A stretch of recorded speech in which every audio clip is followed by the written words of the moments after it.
Welcome back again to Middle East Facade Academy. Today we'll talk about the first episode on when facades go wrong.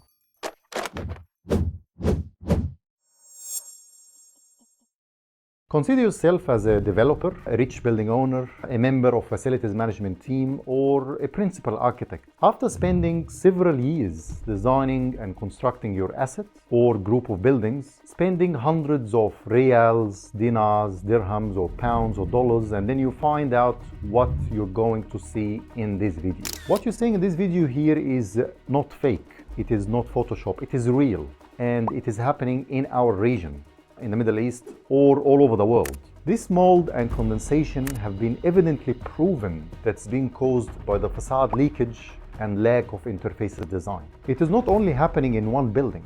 However, it's happening in a cluster of buildings. Each one of those was 40 stories high. I don't want to only to mention the health risks to tenants living in this property and others, contamination of the entire ventilation and AC system for the entire tower, damage of the reputation of the developer and the building owner, and let alone continuous complaints from tenants and loss of revenue. Why do we actually have these scenarios occurring? It's either the client is not aware of a discipline called facade consultant. Maybe the client wanted to save some money, being the fee of the facade consultant, which in comparison is negligible to the building costs or the facade costs, or even negligible to fix the issues that we currently have.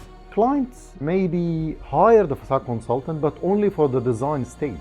So we have a good design, but only on paper. But in construction, something else has been built. There are no eyes from personnel with facades experience to be placed on to monitor the construction. Someone will ask what the solutions are. In this scenario here, we might be thinking of evacuating the entire building, floor by floor, to demolish every infested partition in each floor, remove all the duct works from the whole AC system for the entire tower, and seal every floor from inside, perhaps, testings, and so many other activities. The cost is huge, and it will take years to fix. Maybe easier to demolish your whole facade and rebuild it again. My message here that the facade is not just some cladding panels to go on your building. I keep saying that the facade nowadays, in fact, is as important as your building structure standing up.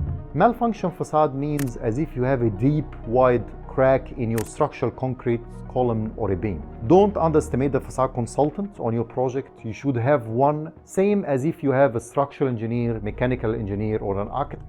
We shouldn't really act when there is a problem. However, we should act early on to avoid the problem. Thank you for listening, and we'll see you in the next episode of When Facades Go Wrong.